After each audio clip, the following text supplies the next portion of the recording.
अगर आपको पता चले कि आपके फादर जो आपसे बहुत प्यार करते हैं वो एक किडनैपर और एक मर्डरर है, तो आप क्या करोगे? इसी इंटरेस्टिंग एक कंसेप्ट के साथ आज की मूवी आती है। आज की मूवी का नाम है ब्लड एंड टाइज। ये एक कोरियन मूवी है। एक रियल से इंसिडेंट को लेकर उसका एक फिक्शनल रूप इस मूवी में दिखाया गया है। तो चलिए इस मूवी को एक्सप्लेन करना स्टार्ट करते हैं। मूवी स्टार्ट होती है और हमारी मेन कैरेक्टर जिसका नाम है देउन, ये हमें हॉस्पिटल बेड पर दिखती है। ये अनकॉन्शियस है और अपने पिता की यादें उसे आ रही है। बचपन से इसके फादर इससे बहुत प्यार करते थे। एक बार स्कूल में फादर इसे लेने के लिए आए पर ये कहीं दिख नहीं रही थी। फादर बहुत ही चिंतित हो गए थे। जब देउन उन्हें दिखी तो इसे गले लगा लिया था। फादर ने कहा था कि कहीं भी मुझे छोड़कर मत जाना, मैं तुम्हारे बिना नहीं जी सकूंगा। देउन को भी ये पता था और छोटी देउन बोली थी कि मैं तुम्हारा दिल हूँ। अब वे फादर और डॉटर बातें करते करते घर आते हैं। फादर देउन को लिखने के लिए डिफिकल्ट वर्ड्स देते हैं। आज देउन को फादर एक एड्रेस देते हैं। ये एड्रेस देउन सही से लिख नहीं पाती। फादर कहते हैं तुम बहुत ही जल्दी गिव अप कर देती हो, ये बहुत ही बुरी चीज है। जब तक सब कुछ खत्म नहीं हो जाता तब तक तुम्हें गिव अप नहीं करना है। यहाँ घर में हमें फादर और डॉटर की एक फोटो दिखती है जहाँ पर लिखा होता है कि डैडी मैं तुमसे बहुत प्यार करती हूँ। ये सब हमें देउन का बचपन दिखाया गया है। अब वो बड़ी हो चुकी है। इसके बाद हम देखते हैं कि देउन अपने फ्रेंड्स के साथ एक कैफे में हैंग आउट कर रही होती है। यहाँ पर टीवी पर एक न्यूज चल रही होती है। ये जो न्यूज है ये किडनैपर और मर्डरर के बारे में है। 15 साल पहले एक आदमी ने एक बच्चे को किडनैप कर लिया था। जिस बच्चे को किडनैप किया था उसके फादर से बहुत सारे पैसे लिए थे। उसके बाद भी उस छोटे लड़के को मार डाला था। ये जो केस है इसका अब स्टैचू ऑफ लिमिटेशन आने वाला है। इसका मतलब है अब पुलिस ज्यादा इसमें इन्वेस्टिगेशन नहीं कर सकते क्योंकि इस केस को अब 15 साल हो चुके हैं। अब पुलिस को ये इन्वेस्टिगेशन ड्रॉप करनी पड़ेगी। देउन के फ्रेंड्स को ये सही नहीं लगता। ये जब देउन से पूछते हैं तो देउन भी कहती है इन जैसे लोगों को मार डालना चाहिए। कोरिया में किसी को भी फांसी नहीं हुई है तो इन्हें लगता है कि इन जैसे लोगों को फांसी होनी चाहिए। यहाँ पर देउन अपने फ्रेंड्स के साथ बातें कर रही होती है तभी देउन के फादर वहां जाते हैं। इनकी फाइनेंशियल सिचुएशन उतनी अच्छी नहीं है तो देउन के फादर जिनका नाम होता है सुनमन हमेशा काम करते रहते हैं। यहाँ भी इस रेस्टोरेंट में वो काम ही कर रहे होते हैं। देउन फिर अपने फ्रेंड्स को उनसे मिलाती है। देउन का बॉयफ्रेंड है जो पुलिस की एंट्रेंस एग्जाम देने वाला है। अपने फादर से वो उसे मिलाती है। देउन का बॉयफ्रेंड कहता है कि आप कोई भी वरी मत करना, मैं हमेशा देउन का ख्याल रखूंगा। फादर कहते हैं कि नहीं, मैं ही रखने वाला हूँ।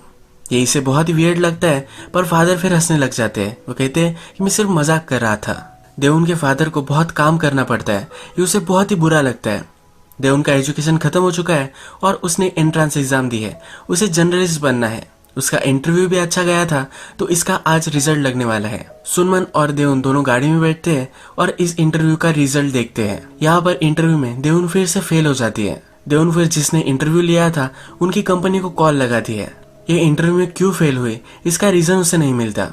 ये बहुत ही गुस्से में होती है। सुनमन को लगता है कि उनकी फाइनेंशियल सिचुएशन खराब है, इसी वजह से देउन को उसने लिया नहीं होगा। देउन थोड़ा सा नाराज होती है पर वो अभी और भी ज्यादा होपफुल होती है। वो कहती है कि मेरी और एक इंटरव्यू है, उसमें तो मैं सिलेक्ट हो ही जाऊंगी। ये दोनों अपसेट है तो देउन कहती है कि चलो हम एक चैलेंज करते हैं।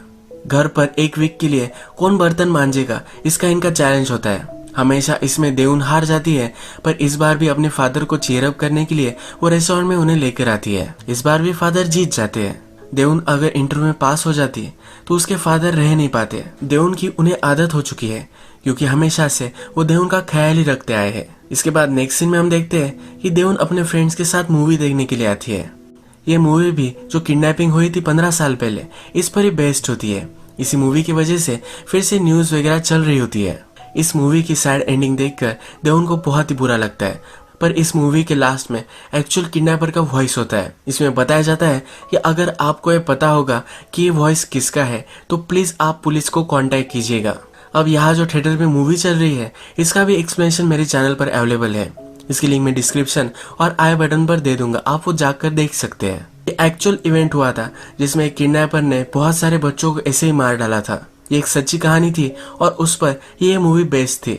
आज की मूवी हम जो एक्सप्लेन कर रहे हैं उसके बाद क्या हुआ होगा इसका फिक्शनल रूप इन्होंने लिया है। फिर से हम एक्सप्लेनेशन की ओर बढ़ते हैं। अब देउन फिर से मर्डरर का वॉइस सुनती है। इस क्लिप में बोला गया होता है कि कभी गिव अप नहीं करना चाहिए, जब तक सब कुछ खत्म नहीं हो जाता तब तक कुछ भी खत्म नहीं है। देउन को अब रियलाइज होता है कि ये तो उसके फादर कहते थे। ये वॉइस उसके फादर से बहुत मैच करती है और ये कोड भी। ये समझ नहीं पाती ये हो क्या रहा है। ये बहुत ही बड़े शॉक में होती है। मूवी खत्म हो जाने के बाद इसके फ्रेंड्स डिस्कस करते हैं। इसके फ्रेंड्स को लगता है कि वॉइस उन्होंने सुनी है। देवुन की फ्रेंड कहती है कि ये तो तुम्हारे फादर जैसी वॉइस थी। देवुन उसे डांटती है और कहती है ये क्या कुछ भी बोल रही हो। इसकी फ्रेंड भी इससे अपोलोजाइज करती है और ये यहाँ से चले जाते हैं। रात में देवुन इंटरनेट से फिर से रिकॉर्डिंग निकालती है और ये सुनती है। ये जब सोती है तो इसे सपना आता है। इसके फादर ही किडनैपर है तो उन्हें कन्फ्रंट करती है। इसके फादर भी मान जाते हैं। इस बुरे सपने से उठती है। जब सुबह होती है तो फादर ने बहुत सारा खाना इसके लिए बनाया होता है, पर आज इसका कुछ भी खाने का मूड नहीं होता। देवुन की फ्रेंड ने जिसने कहा था कि उसके फादर की आवाज थी, उसके साथ वो रेस्टोरेंट में आती है। इसकी फ्रेंड कहती है कि बहुत ही सॉरी हो, मुझे ऐसा कुछ भी कहना नहीं चाहिए था। तुम्हारे फादर तुम्हारा बहुत ही केयर करते हैं, ये कभी भी वो कर नहीं पाएंगे। ये फ्रेंड कहती है कि जब मुझे पता चला था कि मेरे फादर का अफेयर है तभी भी मुझे बहुत ही बुरा लगा था। ये अजीब अजीब चीजें करने लग गई थी। देवुन भी ये सब सुनने में इंटरेस्टेड हो जाती है।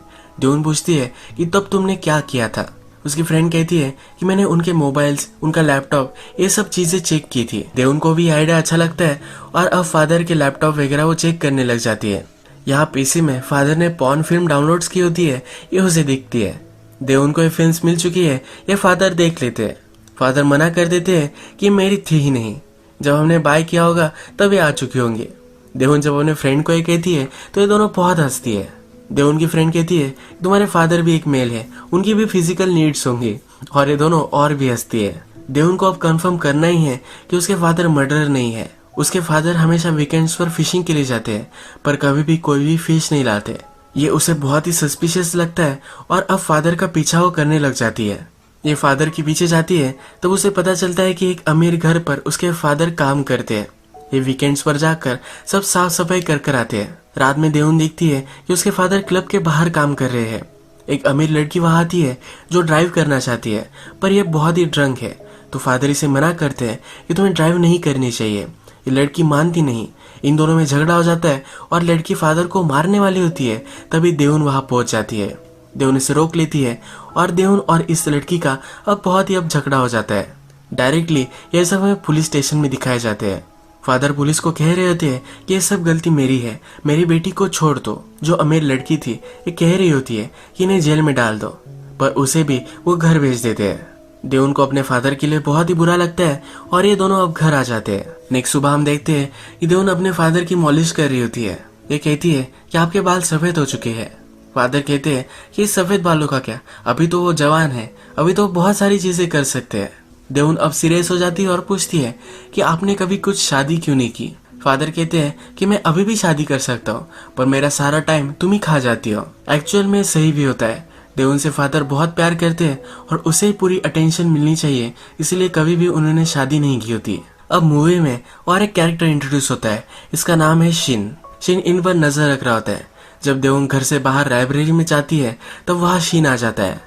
शिन देवुन से बातें करने लग जाता है और कहते हैं तुम्हारे फादर के बारे में, तुम्हारे बारे में मुझे सब कुछ पता है। ये फिर एक लेटर देवुन को देता है। यह लेटर देवुन के फादर के लिए है। यह फादर को इस लेटर में ब्लैकमेल कर रहा होता है। इसके बाद वो फादर को भी कॉल लगाता है। ये फादर को कहता है कि अब मैं कोरिया आ चुका हूँ, मैं हमेशा अब यही रहने वाला हूँ। ये पैसों की डिमांड करता है।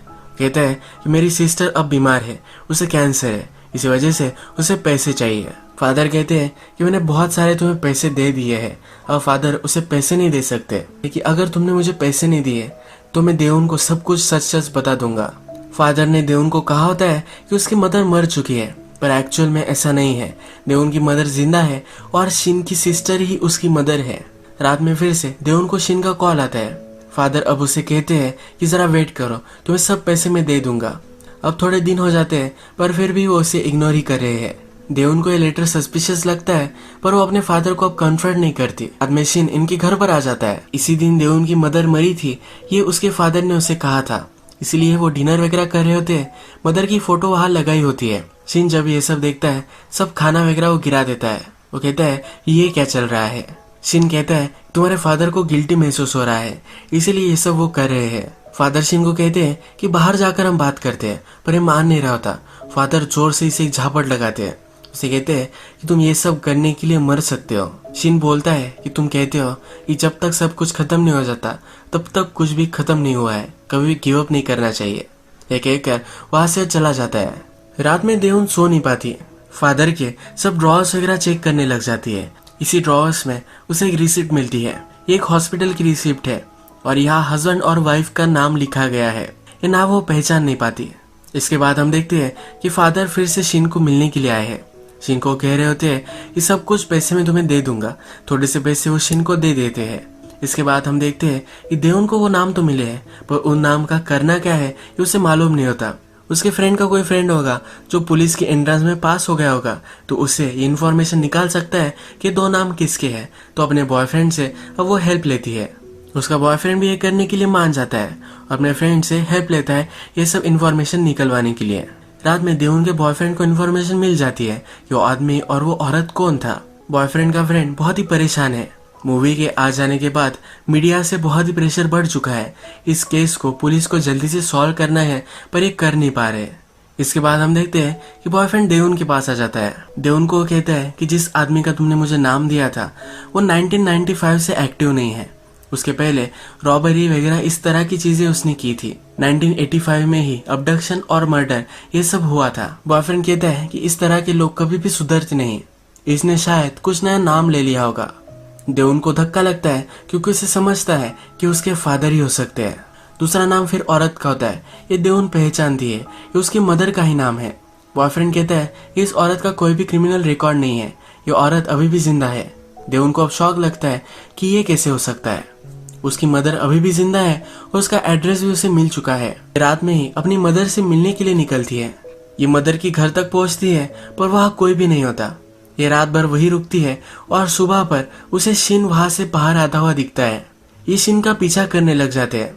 ये आगे चलकर शिन को स्पॉट नहीं कर पाते, पर शिन आगे से आता है और इनकी गाड़ी का कांच अपने हेलमेट से तोड़ देता है। देवुन उसे कह देती है कि उसे अपनी मदर के बारे में पता है। शिन को बहुत ही बुरा लगता है क्योंकि अब उसे पैसे नहीं मिल पाएंगे। देवुन को अपनी मदर से मिलना है। वो हॉस्पिटल में जाती है, पर उसकी मदर बेड पर होती है, उसे कुछ भी बात नहीं कर सकती। देवुन अब शिन से बात करती है। वो कहती है कि और एक चीज है जो मैं तुमसे पूछना चाहती हूँ। वो फिर मर्डरर की रिकॉर्डिंग शिन को सुनाती है। शिन को मालूम नहीं होता कि फादर मर्डरर है, पर अब उसे फिर से खुशी होती है या वो फिर से उसे ब्लैकमेल कर पाएगा। रात भर शिन घर पर नहीं आई थी, तो फादर बहुत ही वरीड हो चुके थे। शिन ने फादर को हॉस्पिटल में बुला लिया होता है। फादर शिन के पास आते हैं और कहते हैं कि चलो घर चलो, मैं सब एक्सप्लेन करूंगा। फादर कहते हैं कि तुम्हारी मदर ने तुम्हें छोड़ दिया था, मैं कैसे तुम्हें ये सब बातें कह सकता था। रात में घर पर जब ये होते हैं तो फादर कहते हैं कि मैं तुम्हें इन सब से दूर रखना चाहता था। शिन फिर अपने फादर को अंदर बुलाती है, उन्हें रिकॉर्डिंग सुनाती है। वो पूछती है कि मुझे अब सच सच बताओ कि तुम मर्डरर हो या नहीं हो। फादर कहते हैं कि कुछ भी मत बोलो, मैंने ऐसा कुछ भी नहीं किया है। जो मैं हमेशा बोलता हूँ, कभी भी गिव अप नहीं करना चाहिए, ये एक फेमस कोट है, इसलिए मैं बोलता था। शिन इस पर बिलीव कर लेती है। शिन कहती है कि मैं सॉरी हूँ, मुझे पता था कि आप मर्डरर नहीं हो सकते। नेक्स्ट सीन में हमें दिखता है कि शिन अपने बॉयफ्रेंड के साथ होती है। उसे उसकी बचपन की स्टोरी सुनाती है। ये कहती है कि जब मैं छोटी थी तो कुछ बच्चे मुझे बहुत ही तंग करते थे। एक दिन मैंने उसे बहुत मारा था। फादर को स्कूल में बुलाया गया। मैंने फादर को कहा कि मैंने किया ही नहीं है। फादर ने भी मुझ पर बिलीव कर लिया था। वो मुझसे बहुत प्यार करते थे। मैंने उन्हें कहा था कभी भी मेरे स्कूल मत आना, और उसके बाद वो कभी भी नहीं आए। देवुन अब रोने लग जाती है क्योंकि उसे अभी भी लगता है उसके फादर मर्डरर हो सकते हैं। देवुन फिर न्यूज पर सुनती है कि जिस लड़के को मारा गया था उसके फादर डॉक्टर है। जिस हॉस्पिटल की रिसिप्ट देवुन को मिली थी उस रिसिप्ट पर भी इसी डॉक्टर का नाम था। तो इन डॉक्टर के पास वो मिलने के लिए आ जाती है। वो अपनी मदर के बारे में डॉक्टर से पूछती है। डॉक्टर कहते हैं कि तुम्हारे मदर और फादर एक बेबी के लिए बहुत ही ट्राई कर रहे थे। डॉक्टर देवुन को देखकर अब खुश है। अब डॉक्टर के बेटे के इंसिडेंट के बारे में देवुन बात करने लग जाती है। देवुन पूछती है कि जो वॉइस था, इसके अलावा तुम्हारे पास कुछ सबूत है? किडनैपर ने रिटर्न नोट्स दिए थे। ये नोट्स डॉक्टर देवुन को दिखाता है। इस नोट्स पर एक एड्रेस है। देवुन को याद आता है कि उसके फादर ने उसे एक एड्रेस लिखने के लिए बोला था। ये वही एड्रेस है। देवुन वहां से जल्दी से चली जाती है। इसे बहुत ही शॉकिंग लगता है। ये फिर घर पर आती है। जो एड्रेस, जो हैंडराइटिंग उसके पास है, वो अपने बचपन की हैंडराइटिंग से मैच करती है और ये पूरी तरीके से मैच कर रही है। अब अपने फादर को कन्फ्रंट करती है। उसके फादर इन सब को मना कर देते हैं। कहते हैं कि किसी की भी हैंडराइटिंग हो सकती है, देवुन को सिर्फ सच जानना है, और उसके फादर अभी भी मना ही कर रहे हैं। अब इसके बाद हमें पुलिस की इन्वेस्टिगेशन दिखती है। देवन ने अपने फ्रेंड को 2 नामों का पता निकालने के लिए कहा था। जब बॉयफ्रेंड ने पता निकाला तो पुलिस स्टेशन में उनके सिस्टम में यह फ्लैग हो चुका था। पुलिस के बॉस को जब ये पता चला तब और भी इन्वेस्टिगेशन हुई। पुलिस को भी पता है कि फादर और डॉक्टर इन दोनों में कनेक्शन है, तो अब फादर एक प्राइम सस्पेक्ट बन जाते हैं। पुलिस रात में घर आती है और दरवाजा खटखटाती है। देवन अपने फादर को कन्फ्रंट कर ही रही थी पर वो अब छुप जाती है। पुलिस का पीछा करते करते डॉक्टर भी वहां पहुंच जाते हैं जिनका बेटा किडनैप हुआ था। ये सिर्फ देवन के फादर की आवाज सुनना चाहते हैं। देवन के फादर जब बोलने लग जाते हैं तब इस डॉक्टर को 100% कन्फर्म हो जाता है कि यही मर्डरर है। ये उस पर झपक पड़ते हैं और बहुत मारने लग जाते हैं। पुलिस फिर इन्हें रोकते हैं। मारते मारते फादर बेहोश हो चुके थे। इन्हें हॉस्पिटल में ले जाया जाता है। हॉस्पिटल में फादर अनकॉन्शियस है और इन्हें फिर से कॉन्शियस में आने के लिए 2-3 दिन लग सकते हैं। डॉक्टर डिटेक्टिव से पूछते हैं कि क्या अब ये केस खत्म हो जाएगा। डिटेक्टिव कहते हैं कि कॉन्शियस में आने के बाद हम देवन के फादर को वॉइस सैंपल निकालने के लिए बोलेंगे। अब 15 साल हो चुके हैं तो ये सैंपल मैच करना बहुत ही डिफिकल्ट हो सकता है।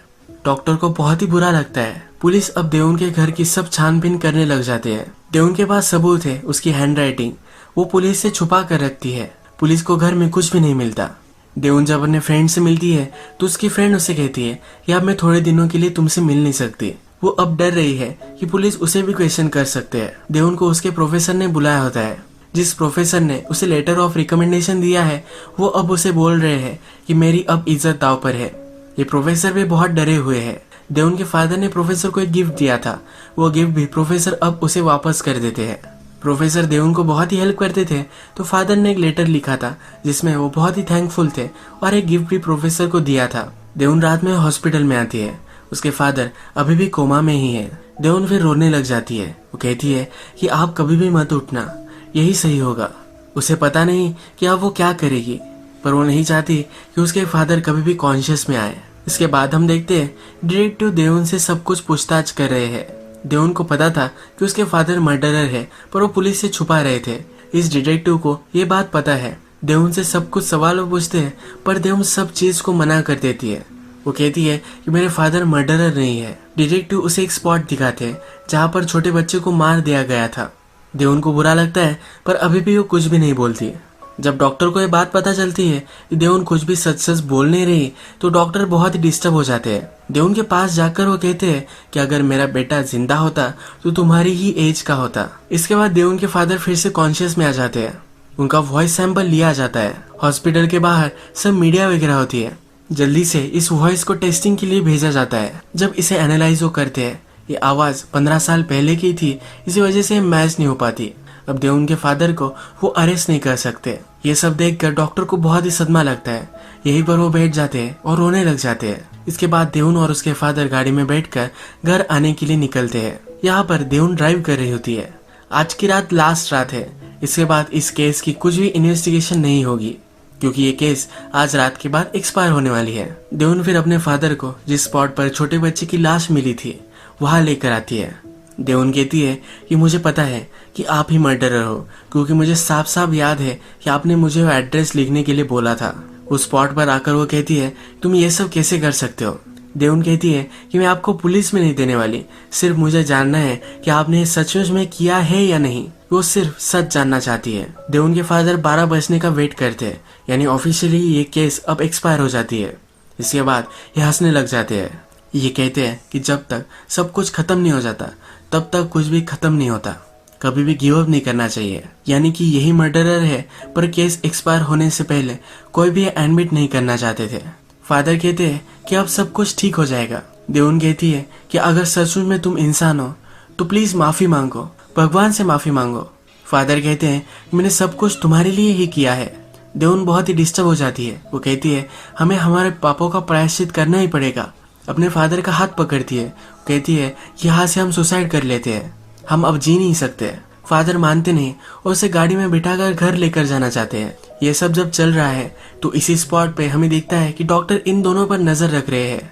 डॉक्टर को अब अपने सन का बदला लेना है।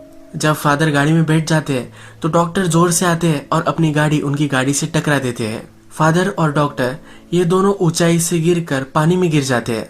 देवन भी इसमें जरा इंजोर हो जाती है। नेक्स्ट डे पुलिस इन्वेस्टिगेशन चलती है और फादर और डॉक्टर ये दोनों मर चुके हैं। पुलिस से जब क्वेश्चन पूछा जाता है तो पुलिस कहते हैं अब ये केस खत्म हो चुकी है, इस पर कोई भी इंक्वायरी वो करने नहीं वाले। देउन हॉस्पिटल में है और वो शायद कभी भी चल नहीं पाएगी। पुलिस जब देउन को देखने के लिए आते हैं तो कहते हैं कि अब अपने फादर का प्रायश्चित ये पेटी करेगी। इसके बाद नेक्स्ट सीन में हमें शिन दिखता है, अपनी सिस्टर से वो बात कर रहा है। उसकी सिस्टर उसे सब कुछ सच्चाई बता देती है। शिन के मदर और फादर इन्हें कभी भी बच्चा नहीं हो रहा था। फादर बहुत ही डिस्टर्ब हो गए और एक दिन उन्होंने हॉस्पिटल से बच्चा चुरा लिया। यही बच्चा देयुन थी। मदर ये एक्सेप्ट नहीं कर पाई। उसने फादर को समझाने की कोशिश की पर ये समझे नहीं। ये फादर के साथ रह नहीं सकती थी, इसी वजह से फादर को छोड़कर ये चली गई। देउन की एक्चुअल मदर का नाम इसे पता है। ये सब वो शिन को बता देती है। शिन भी देउन की एक्चुअल मदर को कॉल लगाता है और देउन कहाँ है ये बता देता है। इसके बाद देउन के हॉस्पिटल का नाम बदल जाता है, ये हमें दिखता है, यानी कि उसकी मदर ने उसे ढूंढ लिया है। फ्लैशबैक में हमें दिखता है कि शिन को पता था कि देउन के फादर ने देउन को किडनैप किया था, पर देउन के मदर फादर कौन थे ये उसे मालूम नहीं था। अब मर्डरर यानी कि देउन के फादर को भी ब्लैकमेल करने लग गया। देउन के फादर ने किडनैपिंग से जो भी सब पैसे कमाए थे ये सब उन्होंने शिन को दे दिए। देउन के फादर फिर साइकोपैथ की तरह देउन से प्यार करने लग गए। अब इस मूवी में जब देउन को सब कुछ पता चला तो हमेशा से कन्फ्लिक्ट में थी, क्योंकि उसके फादर एक अलग ही कैरेक्टर थे। हमेशा से उसका केयर करते थे। उसे कुछ समझ में नहीं आ रहा था कि उसके फादर भी ये सब कर सकते हैं। जब उसे पता भी चल गया था तब भी अपने फादर को ही प्रोटेक्ट कर रही थी।